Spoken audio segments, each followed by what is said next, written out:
Dwi'n mynd i wneud ysgwydd Chig Oen Cymru wedi cael ei rostio a gyda stwffi'n blasus iawn o Chig Oen a blas citrus, lemon a hefyd perlysiau arno fo. Cwbl ydych chi angen wneud ydy cael yr ysgwydd o'r Chig Oen gan y cigydd a mae'r cigydd wedyn eitha dynnu'r asgwrn allan ohono fo i chi a dwi wedi tynnu yr cortyn mwyn i fi allu agor allan a'i stwffio fo. Ac i wneud y stwffin mae o'n syml iawn.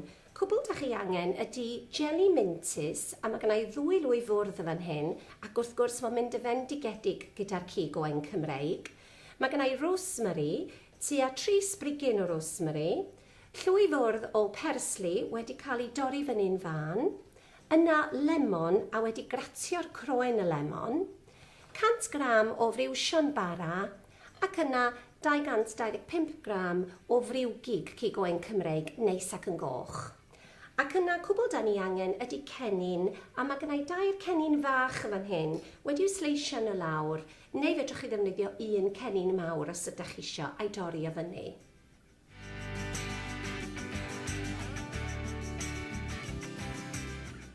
Mae'n hawdd iawn gwneud y stwffin. Cwbl ydych chi eisiau gwneud ydy rhoi popeth gyda'i gilydd, felly'r briwgig Chig Oen, wedyn y jelly mintys, y persli, lemon a'r briwsion bara.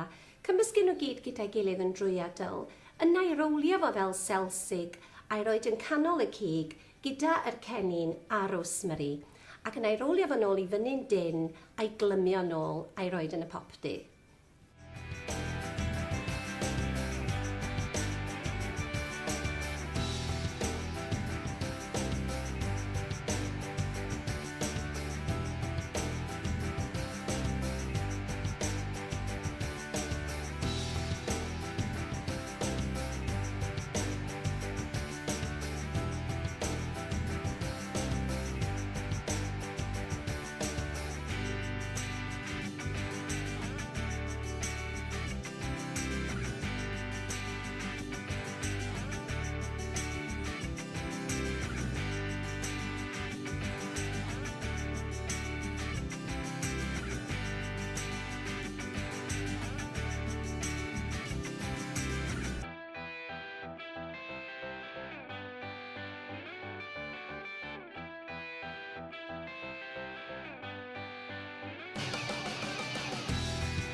Os gynnach chi stwffin dros ben, fedrwch chi siapio nhw i beli bach a rhoi hein wedyn i fewn yn y tin yr 20 munud ola o'r coginio.